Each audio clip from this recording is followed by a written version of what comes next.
What's up, boys? We're going to take a few minutes here. We're going to talk about the number one reason players do not play at the Division I level. Now, I have three kind of blocks here on where we're going to talk about. We're going to talk about reason number one, only trains in a team environment, practice, and mom and dad paying for skills. What I see what that means is you want to play college hockey, you like college hockey, but really you're just saying you want to play D1 and mom and dad support it.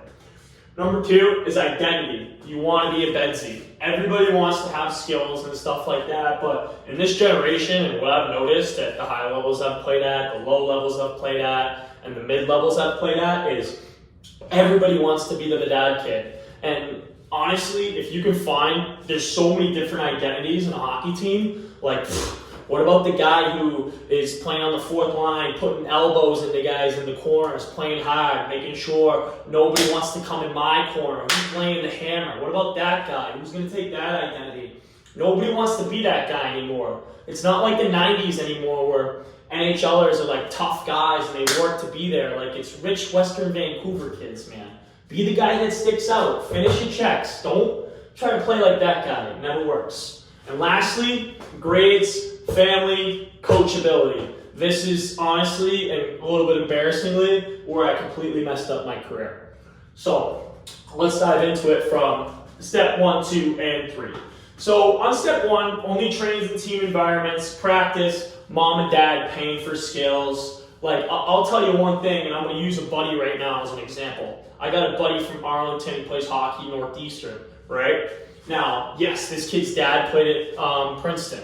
And this the family doesn't have that much money, but he was on skates, he's getting supported and stuff like that. And when I tell you, that kid puts in so much extra work on his own. He's up early in the morning, he's eating healthy, he's thinking about his mindset. He wants it, bro. He wants it so bad. He's so hungry to get in the lineup, and that's why he plays Division I hockey. Now, a lot of these kids, and you can see, I'll be straight, half the kids that are playing Division I hockey right now, it's not like it used to be 20 years ago. It's unfair. It's mom and dad, it's connections, it's half the kids playing D3 hockey, D1 hockey, should be playing D3 hockey. And half the kids playing D3 hockey are better than those kids. It's just kind of how the world works at this point. So if mom and dad don't have your back, like your dad didn't play in the NHL, you don't have connections and stuff, and they don't have that much money, like, you got to realize how much money your family has to have for this process to work. And you're not putting in that work, you're only doing team workouts and team practice. See you later. You need to be so hungry, so hungry to get better.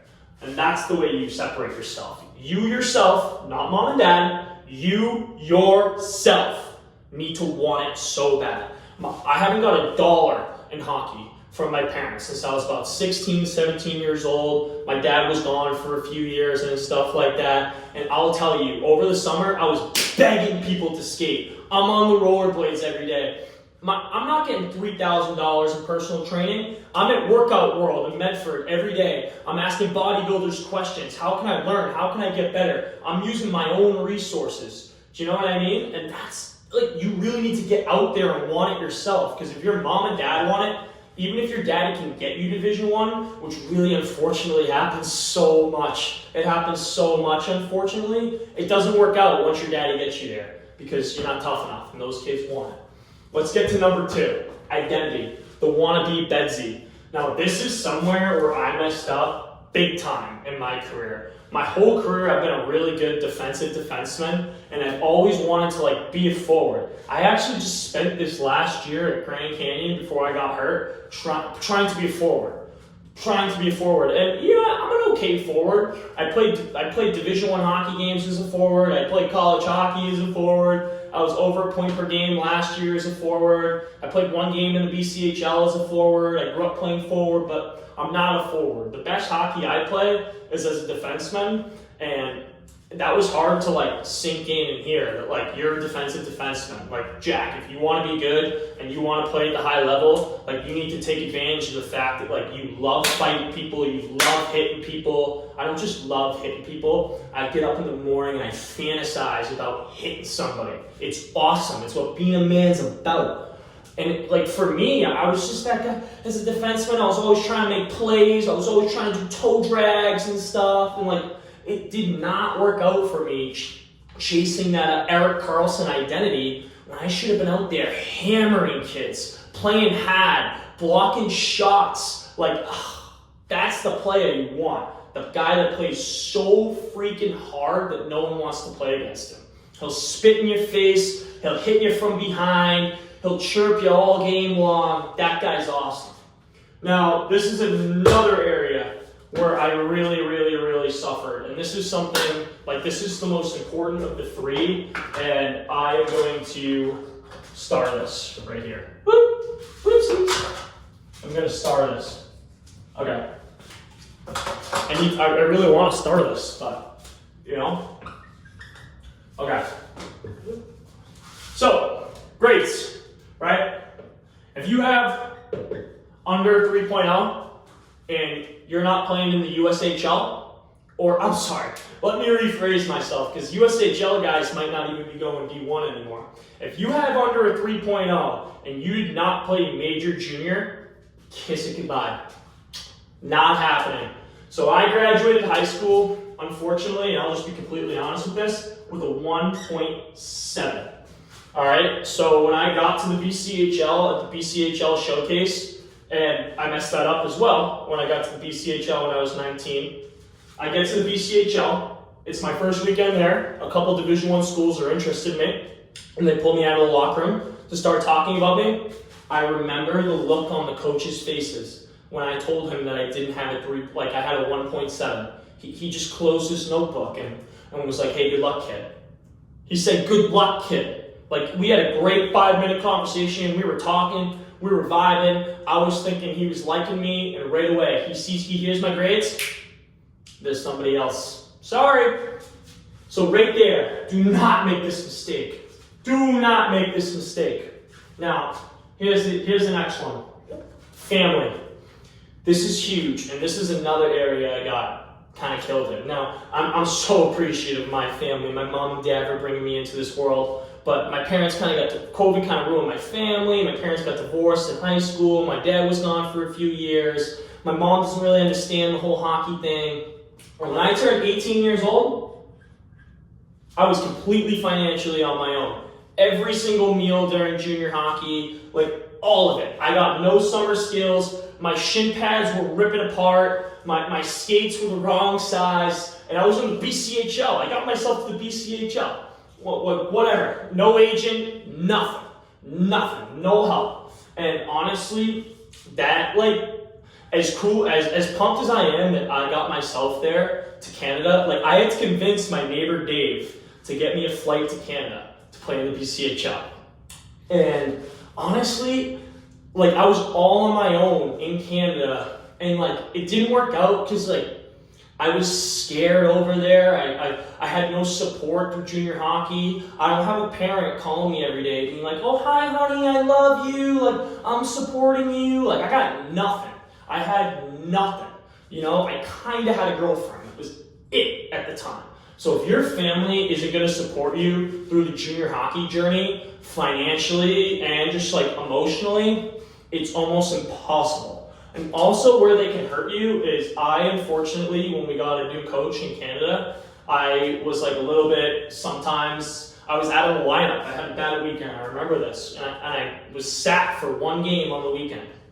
And I had a parent call up the coach in Canada and say, why aren't you playing my kid? Why is he all the way out there in Canada sitting on the bench? The next day, I show up to the locker room in Canada. He looks at me and he says, hey kid, you're on your way to Saskatchewan. I was like, no thanks. I'm going home. End of my hockey season. That was it. They don't care about you. One mistake and you're gone. I was late for a bus when I was in Canada in the BCHL. I was late for a practice, and then I had a parent call the team. The coach gave me 3 strikes, and I still got myself kicked. Don't be that guy. And that comes to say with coachability, right? One thing I've really struggled with my whole life, and this is big time, is being coachable, learning how to trust adults. Now, if you grow up in a life where, like the adult, when you're growing up, if you have bad experiences with adults growing up and you don't trust and love and like adults, that's going to carry over, right? So my whole life, I've been really nice to everybody my whole age. But when I was 19, 20, I had an issue in respecting coaches. I had no respect for coaches, and especially in high school. And that really, really, really always hurt me, thinking I knew more than my coach, even though, honestly, probably did. But it doesn't matter. You need to be in the mindset that your coach knows more and your coach is running shit and everything is just like through him, right? You can't just be on your own wave, because if you're on your own wave and the whole team's on this wave, your coach is going to see that and he's going to like get rid of you. Y'all need to be on the same program. So that's where I'm at on coachability.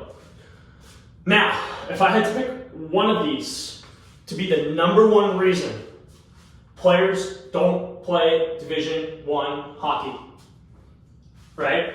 Now, these two are excruciatingly important right here.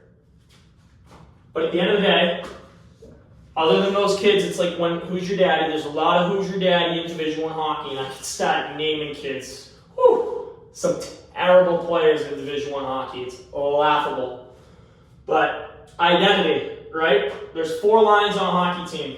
You got line 1, line 2, line 3, line 4, right? You're a Division I coach. I want these guys scoring goals. I want these guys scoring goals. I want a little offense from this, but I'm mostly focused on defense.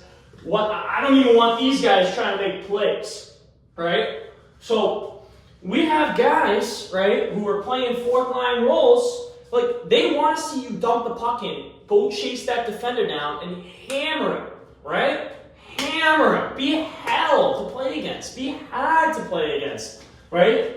The toe draggy guys and stuff. That, like, all those kids, there's so many kids in prep school, high school, growing up, that are just so nasty. And then by the time they get to juniors or college hockey, they meet some kid like me, and it's like, dude, if you try to toe drag me, I'm going to kill you. Like, actually, like, sometimes I put my skates on, and I'm going to hit someone, and I have to stop myself from this mindset, because I get way out of control. But like, dude, you want to kill him. You know what I mean? Have that fire. Have that fire. Don't just have that fire to make plays and score goals. Have that fire without the puck. So I think it's the guys who learn how to play.